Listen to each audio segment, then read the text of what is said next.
Hello everyone.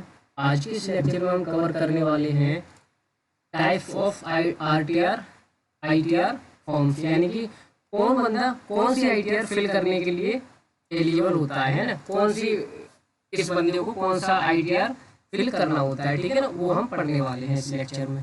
हमारा UGC net commerce का unit number 10 है, ये इनकम टैक्स का, जिसका टॉपिक हम पढ़ रहे हैं। सबसे पहले हम पढ़ते हैं कि आईटीआर होता क्या है। ठीक है जी, आईटीआर होता क्या है वो पढ़ लेते हैं सबसे पहले हम। तो आईटीआर का मतलब क्या होता है? Income tax return. इसका पूरा नाम क्या होता है? इनकम टैक्स रिटर्न, जो कि इनकम टैक्स एक्ट 1961 के द्वारा रिलीज किया गया था। ऑल आईटीआर फॉर्म जो रिलीज किए गए थे ना, और उनको स्पेसिफाई किया गया था प्रोसीडर के द्वारा कि आईटीआर यानी कि इनकम टैक्स रिटर्न जो होता है ना, is a form in which the tax payer कौन होता है? जो अंदर टैक्स को पे करता है, जो टैक्स पे करने के लिए लायबल होता है। File the information about their income earn, जो भी उसने इनकम कमाई हुई होती है ना, जो भी उसने इनकम कमाई होती है उस पे जो टैक्स वो देता है, उसके लिए वो आईटीआर फिल करता है, ठीक है ना, इनकम टैक्स डिपार्टमेंट को। अच्छा, डिपार्टमेंट है नोटिफाइड, डिपार्टमेंट ने 7 तरीके के आईटीआर फॉर्म को नोटिफाई कर रखा है। वो कौन कौन से? आईटीआर 1 है, 2 है, 3, 4, 5, 6, 7 तक, ठीक है ना, 7 आईटीआर की फॉर्म है।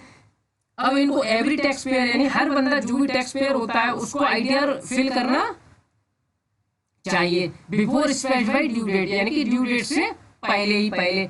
The applicable of ITR form very करता है depending on the source of income, कि किस सोर्स से उसने, कैसे, कहां से उसने इनकम अर्न की है ना। उसने गैम्बलिंग से इनकम अर्न की है, उसने अपने बिजनेस से इनकम अर्न की है, उसकी सैलरी से इनकम हुई है, या फिर उसकी कंपनी से इनकम हुई है, किस चीज से इनकम हुई है वो डिपेंड करता है कि कौन सा आईटीआर फॉर्म फिल करना चाहिए उसको, है ना। The amount of income earn, जो भी अमाउंट उसने इनकम अर्न की हुई होती है, तो वो category the tax payer likely, जैसे कि इंडिविजुअल हो सकता है, वो एचयूएफ हो सकता है, या फिर वो कंपनी भी हो सकती है, ठीक है जी। अब हमें आईटीआर क्यों फिल करना चाहिए कि if you want to claim the income tax refund from the department, जब हम रिफंड के लिए रिफंड चाहते हैं तो हमें आईटीआर फिल करना पड़ेगा। जैसे कि मान लीजिए हमने अपने बिजनेस के लिए क्या, एक लैपटॉप परचेज किया, हमने अपने बिजनेस के लिए एक लैपटॉप परचेज किया।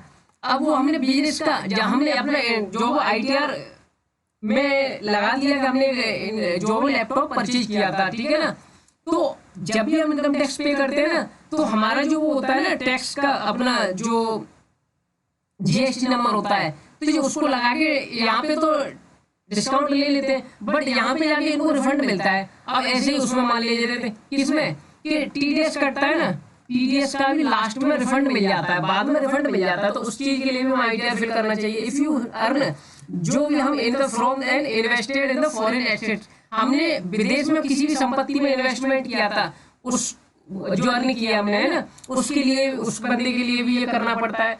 If you wish to apply the visa और लोन और वीजा के लिए भी आईटीआर फिल करना पड़ता है हमको। इफ द टैक्स पेयर है तो कंपनी, कोई भी कंपनी है टैक्स पेयर, या फिर कोई फर्म है, इस रेस्पेक्ट ऑफ प्रॉफिट हो उसको या लॉस हो, फिल तो करना ही पड़ेगा आईटीआर आपको। If you have loss from the business, अगर हमें बिजनेस में या प्रोफेशन में लॉस हो जाता है under the capital gain head के अंदर, है ना, तो हम not be allowed the carry forward the next year unless the file the return before the due date, कि हम उस लॉस को क्या नहीं कर सकते, उस कैपिटल गेन में से जो लॉस हुआ ना हमको, उसको नेक्स्ट के लिए फॉरवर्ड नहीं कर सकते, उसे हमें वहीं पे कवर करना पड़ेगा, कवर अप।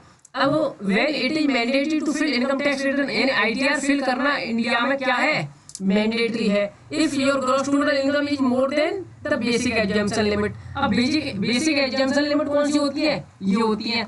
अगर वो इनके अंडर आ रहा है तो आईटीआर फिल करना कंपलसरी नहीं है उसके लिए, बट अगर वो इनको क्रॉस कर रहा है तो उसको आईटीआर फिल करना पड़ेगा। जैसे कि अगर उसने 2.5 लाख रुपए कमाया एक साल में, तो और उसकी उम्र कितनी है, 60 साल या उससे कम है, तो वो आईटीआर फिल नहीं करेगा, उसके लिए एग्जेम्पशन मिल जाएगी। अगर उसने 3 लाख कमाया एक साल में और उसकी उम्र 60 साल से ज्यादा है बट 80 से कम है, तो भी वो फिल नहीं करेगा। अगर उसकी उम्र 80 या 80 से ज्यादा है और 5 लाख रुपए कमाया, तो भी नहीं करेगा। इन लिमिट्स को अगर वो क्रॉस कर जाता है तो आईटीआर फिल करना कंपलसरी है उसके लिए। अब if your income is below the basic exemption limit, हमने अभी पढ़ा ना पिछली स्लाइड में, बेसिक एग्जम्पशन लिमिट से अगर बिलो है तो स्टिल रिक्वायर्ड द फाइल और tax return if you meet any of the condition. अब देखो वहां पे तो हमने देख लिया, लेकिन ये कंडीशन भी देखनी है हमको उसकी कि उसका डिपॉजिट जो हो वो 1 करोड़ से ज्यादा का हो करंट बैंक अकाउंट में, तो उसको फिल करनी पड़ेगी। या फिर डिपॉजिट मोर देन 50 लाख हो सेविंग अकाउंट में, तो भी आईटीआर फिल करना पड़ेगा उसको। या फिर उसने स्पेंड किया हो 2 लाख रुपए फॉरेन ट्रेवल में, तो भी उसको आईटीआर फिल करना पड़ेगा। या फिर उन्हें उसके इलेक्ट्रिसिटी एक्सपेंडिचर 1 लाख से ज्यादा के हो, तो भी उसको आईटीआर फिल करना पड़ेगा। ये 4 कंडीशन और हो जाती है इसकी, ठीक है ना। अब टीडीएस और टीसीएस उसके अगर 25,000 से ज्यादा है, तो if the tax deducted at source, यानी टीडीएस या TCS tax collected at source, उसके अगर 25,000 से ज्यादा हो जाते हैं प्रीवियस ईयर के, तो in case of senior citizen, अगर वो 60 साल या अबव का, 60 से अबव का है, तो उसकी लिमिट कितनी हो जाएगी? 50,000 हो जाएगी। 60 या 60 से ऊपर हो जाता है बंदा तो, ठीक है ना। 60 से 80 का देखते हैं ना हम, 60 से 80 की उम्र वाला केस जो देखते हैं। अब बिजनेस टर्नओवर की बात करें तो उसका बिजनेस टर्नओवर 60 लाख से ज्यादा हो तो, या फिर प्रोफेशनल इनकम की बात करें तो उसकी 10 लाख से ज्यादा होनी चाहिए, ठीक है ना, उस केस में बात होती है। अब कौन सी आईटीआर किसको फिल करनी है वो यहां से देख लेते हैं, इसको जूम करके।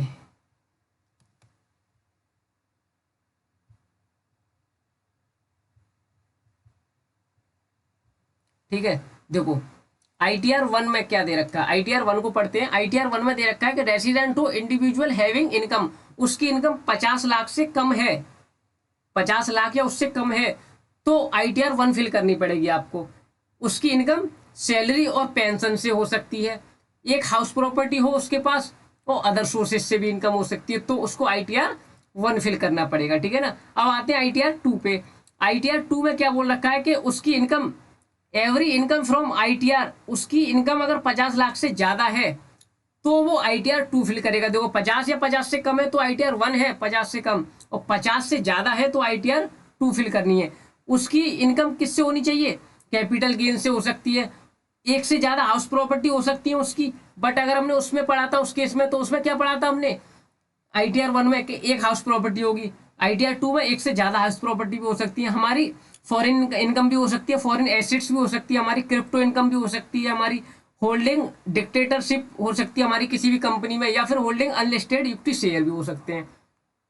आईटीआर 3 की बात करें हम तो इनकम फ्रॉम कहां से हो सकती है हमारी, एवरी इनकम फ्रॉम आईटीआर 2, जो भी इनकम हमारी आईटीआर 2 में हो रही थी ना, वो इनकम तो हो ही सकती है। साथ में हमारी क्या बिजनेस और प्रोफेशन की हो सकती है, हमारी क्रिप्टो इनकम भी हो सकती है, और हम किसी भी पार्टनर हो सकते हैं फर्म के, तो भी हम आईटीआर 3 फिल करेंगे, ठीक है ना।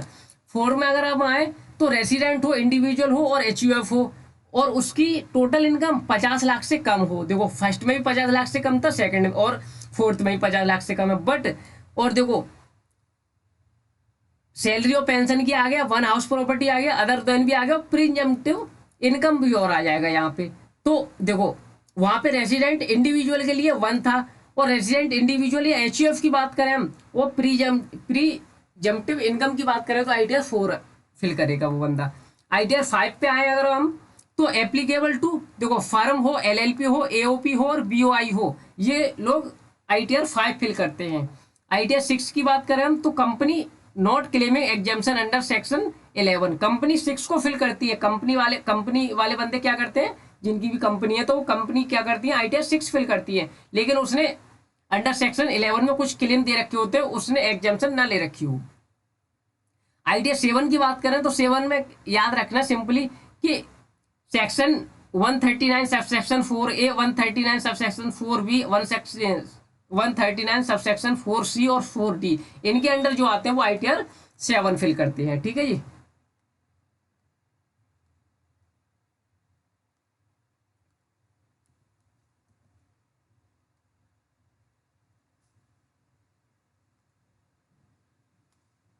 ठीक है, ये हो गया हमारा। अब इनको डिटेल में जो ये रह गया ना अपना, इसको हम नेक्स्ट लेक्चर में सेकंड पार्ट जो लाएंगे इसका, उसमें कवर करेंगे, ठीक है ना। हमने एक चार्ट की हेल्प से ये समझ लिया यहाँ पे, इनको डिटेल में यहाँ से, है ना। अब और ज़्यादा बेसिक डिटेल के लिए हम पार्ट 2 में इसको कवर कर लेंगे, ठीक है जी।